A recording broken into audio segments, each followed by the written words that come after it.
Okay, be honest. How many of you have a plant right now that looks absolutely tragic? Like it's basically hanging on by a thread, and you're not sure if you should water it, throw it out, or just apologize to it? I see you. I've been there, multiple times. But here's the thing. What if I told you there's a ridiculously simple trick that can bring nearly any dying plant back from the brink? And no, I'm not talking about some expensive magic potion from a garden center. I'm talking about something you probably already have under your bathroom sink. Stick with me for the next few minutes because I'm going to show you exactly how to do it, step by step. And trust me, by the end of this video, you'll look at that sad little plant in the corner completely differently. Welcome to No Fail Garden, where we keep it real about plants, the wins, the losses, and everything in between. If you're new here, hit that subscribe button, because every week we're sharing proper tested advice that actually works. No fluff, no gatekeeping, just honest gardening help. Quick reminder, and if this video saves even one of your plants today, smash that like button. It genuinely helps more people find these tips when they're desperately Googling, "Why is my plant dying?" at 2 a.m. We've all been there. Right, let's save some plants. The heartbreak. Building connection. Let's talk about plant guilt for a second. You know that feeling, right? You bring home this gorgeous plant. It's thriving at the shop, looking absolutely stunning. You're convinced this is it. This is the one you won't kill. You've got a good feeling about this relationship. Fast forward 2 weeks. It's drooping. The leaves are brown. It looks like it's actively trying to escape the pot. And you're standing there thinking, what did I do wrong? I killed a fiddle leaf fig once, and I mean murdered it. It looked like it had been through a natural disaster. My partner walked past it one day and just said, "Should we say some words?" That's how bad it was. Here's what I've learned, though. Most of the time, plants don't die because we don't care. They die because we care too much or we're caring in the wrong way. We're basically helicopter parents, but for plants. So before we get to the rescue trick, we need to understand what's actually going wrong. Because if you don't know what killed it, you can't bring it back. Quick question. What's the plant you feel most guilty about killing? Like, the one that still haunts you? Drop it in the comments because I guarantee you're not alone. Let's build a support group here. The usual suspects, educational but conversational. Right? Let's play detective. Here are the 5 main reasons plants give up on us. Number 1. Overwatering. This is the big one. The plant killer nobody wants to admit to.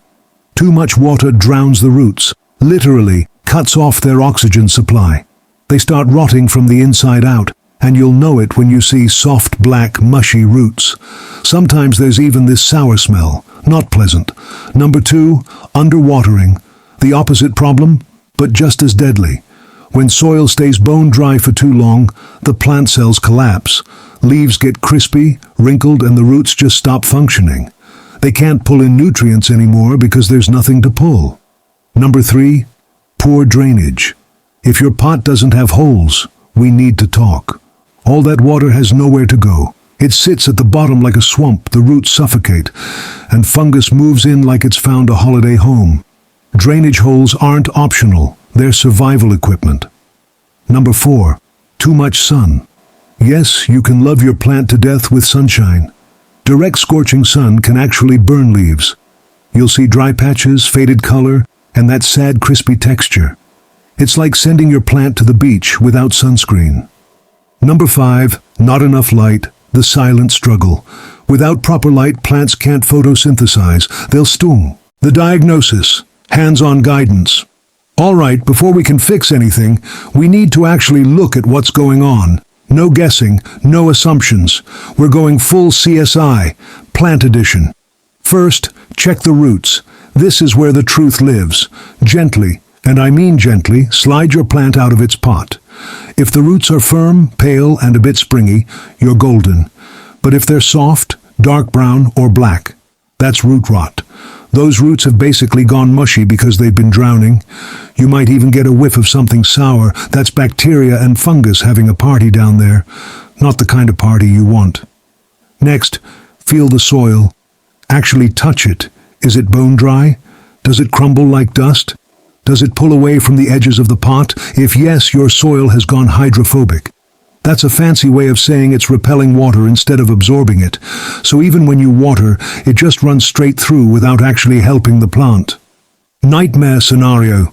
Now look at the leaves. They're telling you a story. Drooping or curling. The plant's stressed, probably from compacted soil or lack of oxygen. Yellow leaves from the bottom up. Classic overwatering. Crispy brown edges. Too much sun or not enough humidity. Check the stems too. Are they soft and mushy or dry and brittle? Soft stems mean rot is creeping upward. Dry, woody stems mean the plant is shutting down to conserve energy. It's in survival mode. Take your time with this. The clues are all there. The smell, the texture, the color. Once you know what you're dealing with, the fix becomes so much clearer. Right, confession time. Have you ever been too scared to check the roots, just kept watering and hoping for the best? Because I definitely have. Let me know I'm not the only one. The trick revealed, the hydrogen peroxide trick, the big moment. Okay, here we go. The moment you've been waiting for. The secret weapon that saved more of my plants than I can count. Hydrogen peroxide. I know. It sounds weird, but hear me out. Hydrogen peroxide is basically just water with an extra oxygen molecule. That's it.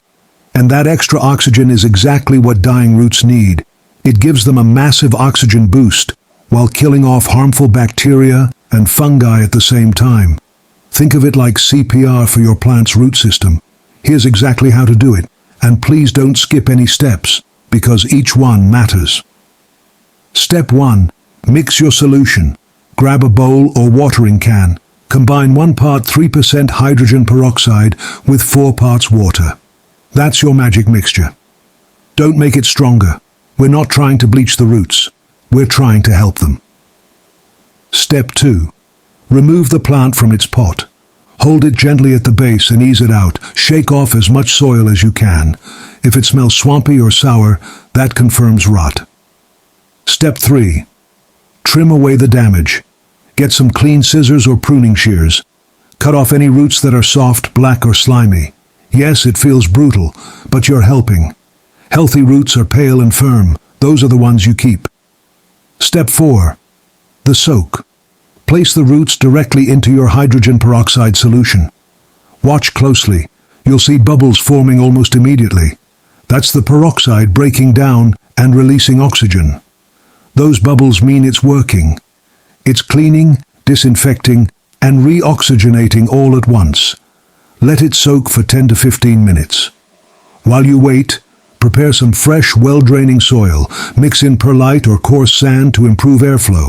Make sure your pot has drainage holes. This is non-negotiable. Step 5. Replant and rest. Rinse the roots gently with clean water, then replant into fresh soil. Pack it lightly, firm enough to support the plant but not compacted. And here's the key. Don't water for 24 hours. Let the roots breathe and recover. They've been through a lot. In the next few days, you'll start seeing the magic. Leaves perk up, stems firm up, color comes back. It's honestly one of the most satisfying things you'll ever see as a plant parent. Have you ever used hydrogen peroxide on plants before? Or is this completely new to you?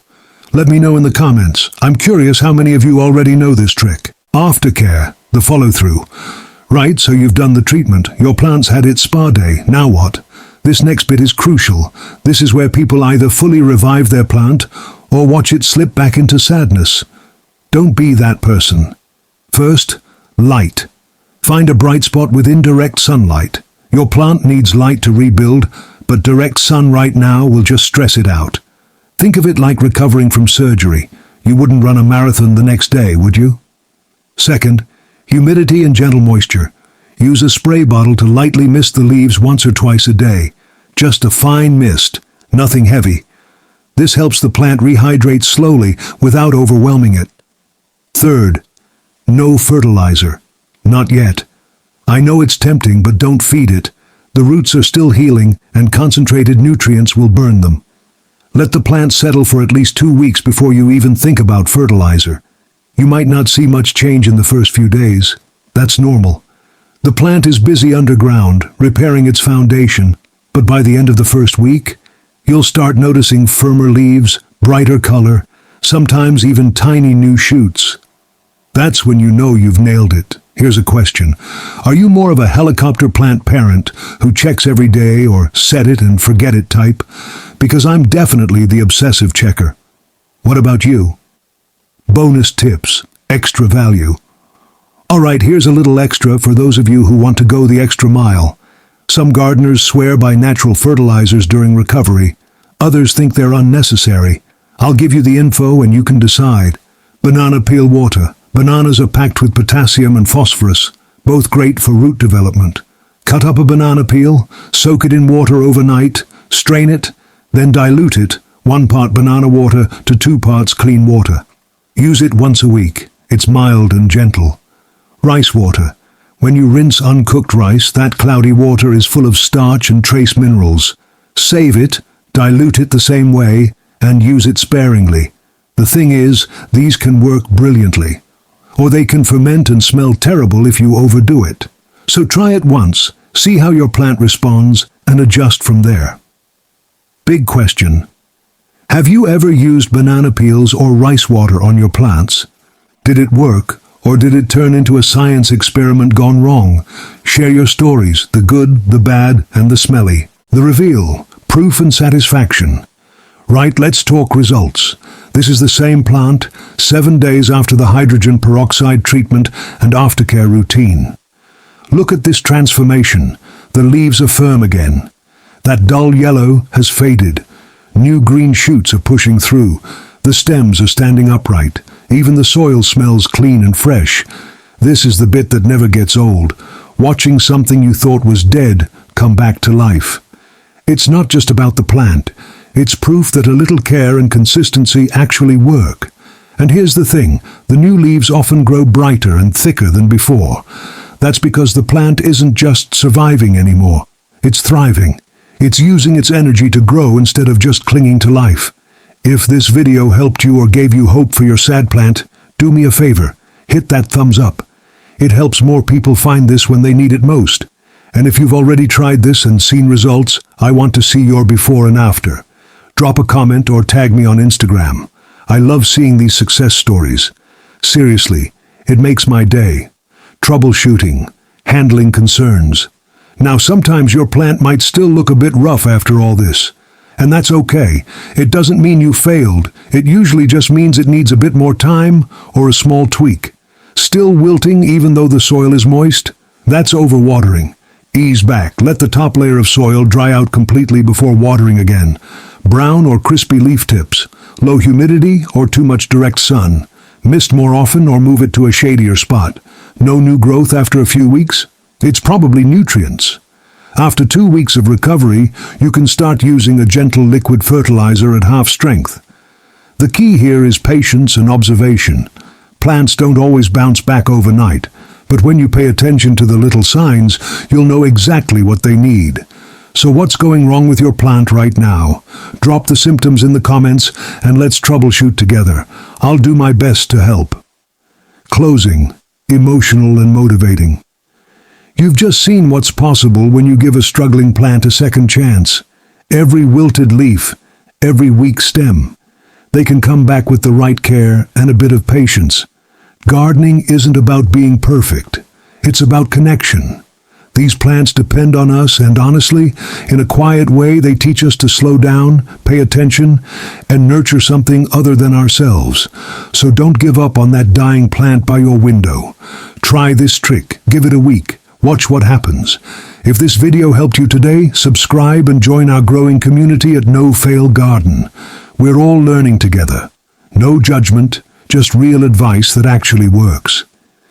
One last thing. What plant are you going to try this on first? Tell me in the comments.